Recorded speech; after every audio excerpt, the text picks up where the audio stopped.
आज की खबर सिर्फ संसद के एक सत्र के खत्म होने की खबर नहीं है। आज सवाल उस संसदीय परंपरा का है जिसकी नींव बहस, संवाद, सवाल और जवाब पर टिकी है। सवाल यह है, क्या सरकार को घेरने के लिए संसद को रोकना विपक्ष की मजबूरी है या फिर क्या संसद की कार्यवाही को लगातार बाधित करना अब भारतीय राजनीति की एक नई परिपाटी बनती जा रही है? और अगर ऐसा है तो उसका नुकसान किसे होगा, सरकार को, विपक्ष को या उस आम जनता को जिसने अपने सांसदों को संसद में भेजा है ताकि वहां उसकी आवाज उठे, कानूनों पर चर्चा हो और सरकार से जवाब मांगा जाए। मानसून सत्र खत्म हो चुका है लेकिन इन सवालों का जवाब अभी बाकी है। गुरुवार को लोकसभा की कार्यवाही शुरू हुई लेकिन कुछ ही मिनटों के भीतर सदन को अनिश्चितकाल के लिए स्थगित कर दिया गया। इसके साथ ही संसद का मानसून सत्र भी समाप्त हो गया। पूरे सत्र के दौरान विपक्ष के हंगामे ने सदन की कार्यवाही को लगातार प्रभावित किया। कई महत्वपूर्ण मुद्दों पर चर्चा नहीं हो सकी। करीब 12 विधेयक बिना विस्तृत चर्चा के पारित होने को लेकर भी सवाल उठे। लोकसभा में कामकाज करीब 19% और राज्यसभा में करीब 39% ही रहा, यानी संसद का एक बड़ा हिस्सा बहस और चर्चा के बजाय हंगामे की भेंट चढ़ गया। लेकिन यहां एक बात साफ करनी जरूरी है, संसद में विपक्ष का विरोध कोई नई बात नहीं है। भारत के संसदीय इतिहास में विपक्ष ने कई बार सरकार को घेरा है, नारेबाजी हुई है, विरोध हुआ है, कार्यवाही बाधित हुई है, कई बार पूरा सत्र लगभग ठप तक रहा है। लेकिन सवाल यह है कि क्या हर बार विरोध की वजह और परिस्थिति एक जैसी थी? 2014 से पहले केंद्र में कांग्रेस के नेतृत्व वाली यूपीए सरकार थी। उस समय भाजपा प्रमुख विपक्षी दल थी। भाजपा ने कई मौकों पर संसद की कार्यवाही बाधित की, लेकिन उन विरोध प्रदर्शनों के केंद्र में 2G स्पेक्ट्रम आवंटन और कोयला ब्लॉक आवंटन जैसे गंभीर मुद्दे थे। CAG की रिपोर्ट और जांच एजेंसियों की कार्रवाई के बाद सरकार पर गंभीर सवाल उठे थे। विपक्ष ने इन सवालों पर सरकार से जवाबदेही चाही थी, यानी संसद के भीतर विरोध का उद्देश्य सरकार पर दबाव बनाना और जांच या चर्चा की मांग को आगे बढ़ाना था। उस समय भाजपा की वरिष्ठ नेता और तत्कालीन लोकसभा में नेता प्रतिपक्ष रही दिवंगत सुषमा स्वराज ने भी कई मौकों पर यह बात रखी कि विपक्ष का काम सरकार का विरोध करना है, लेकिन राजनीतिक विरोध को व्यक्तिगत दुश्मनी में नहीं बदलना चाहिए। सुषमा स्वराज और दिवंगत अरुण जेटली की राजनीति में यह अंतर दिखाई देता था कि राजनीतिक मतभेद अपनी जगह थे लेकिन व्यक्तिगत संबंध और सम्मान अपनी जगह। सुषमा स्वराज ने संसद में तत्कालीन प्रधानमंत्री मनमोहन सिंह और कांग्रेस अध्यक्ष सोनिया गांधी की तारीफ भी की थी, यानी संदेश साफ था, सरकार का विरोध कीजिए लेकिन लोकतांत्रिक संवाद और व्यक्तिगत सम्मान की सीमा मत तोड़िए।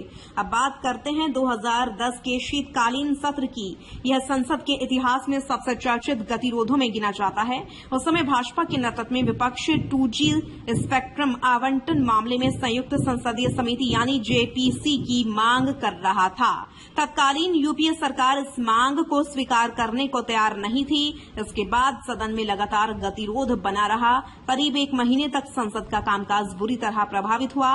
लोकसभा की उत्पादकता 6% से भी नीचे चली गई, यानी तब भी संसद ठप हुई थी। लेकिन उसके पीछे एक स्पष्ट मुद्दा था, 2G स्पेक्ट्रम आवंटन और JPC की मांग।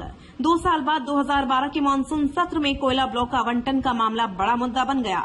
CAG रिपोर्ट में कोयला ब्लॉक आवंटन को लेकर सवाल उठाए गए थे। विपक्ष ने तत्कालीन प्रधानमंत्री मनमोहन सिंह के इस्तीफे की मांग तक की। दोनों सदनों में विरोध हुआ। लोकसभा अपनी निर्धारित अवधि के करीब 20% समय में ही काम कर पाई।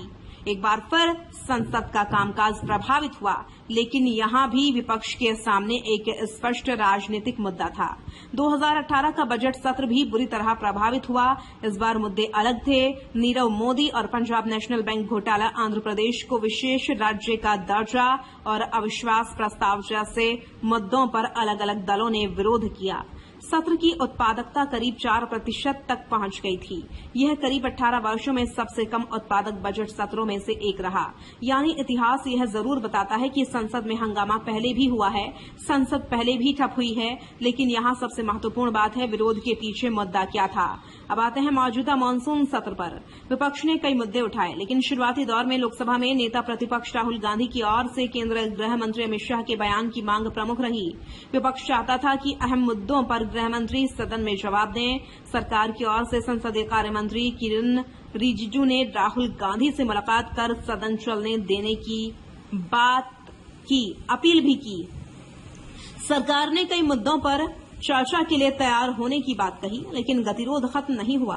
यहीं से राजनीतिक सवाल खड़ा होता है। अगर सरकार चर्चा के लिए तैयार थी, अगर मंत्री सदन में जवाब देने को तैयार थे, अगर विपक्ष अपने सवाल सदन में उठा सकता था, तो फिर सदन को लगातार बाधित करने की रणनीति क्यों अपनाई गई? आलोचकों का कहना है कि शुरुआत में चर्चा और जवाब की मांग के बाद जब इस्तीफे की मांग सामने आई तो विपक्ष की रणनीति को लेकर सवाल और ज्यादा गंभीर हो गए। अब यहाँ एक बात बिल्कुल स्पष्ट है, लोकतंत्र में सरकार से सवाल पूछना विपक्ष का सबसे महत्वपूर्ण काम है। विपक्ष सरकार को घेरता है, गलत नीतियों पर सवाल करता है, जनता की समस्याएं उठाता है, सरकार को जवाबदेह बनाता है। इसलिए विपक्ष के विरोध को पूरी तरह गलत कहना भी लोकतांत्रिक व्यवस्था को समझने का सही तरीका नहीं होगा।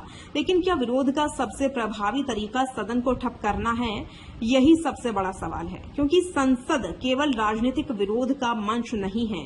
संसद वह जगह है जहां कानून बनते हैं, जहां नीतियों पर बहस होती है, जहां जनता के सवाल उठते हैं और जहां सरकार से जवाब मांगा जाता है। अगर संसद लगातार हंगामे के कारण नहीं चलेगी तो सवाल पूछे जाएंगे कैसे, बहस होगी कैसे और कानूनों की बारीकी से जांच होगी कैसे? संसदीय कार्य मंत्री किरण रिजिजू ने कांग्रेस पर संसद की कार्यवाही को अनुचित तरीके से बाधित करने का आरोप लगाया। उन्होंने कहा कि मानसून सत्र के दौरान लोकसभा में केवल 19% काम हुआ, जबकि राज्यसभा में करीब 39% काम हो पाया। रिजिजू ने कहा कि सरकार संसद में चर्चा के स्तर से खुश नहीं है। अब आपको सुनाते हैं किरण रिजिजू ने क्या कहा। तो पहली बार ये दृश्य देखने को मिला कि सरकार खुद कह रहे हैं कि हम डिस्कशन चाहते हैं और अपोजिशन बहाना बना करके डिस्कशन से भाग रहे हैं। तो ये लोकतंत्र के लिए, विशेष करके संसदीय लोकतंत्र के लिए ठीक नहीं है।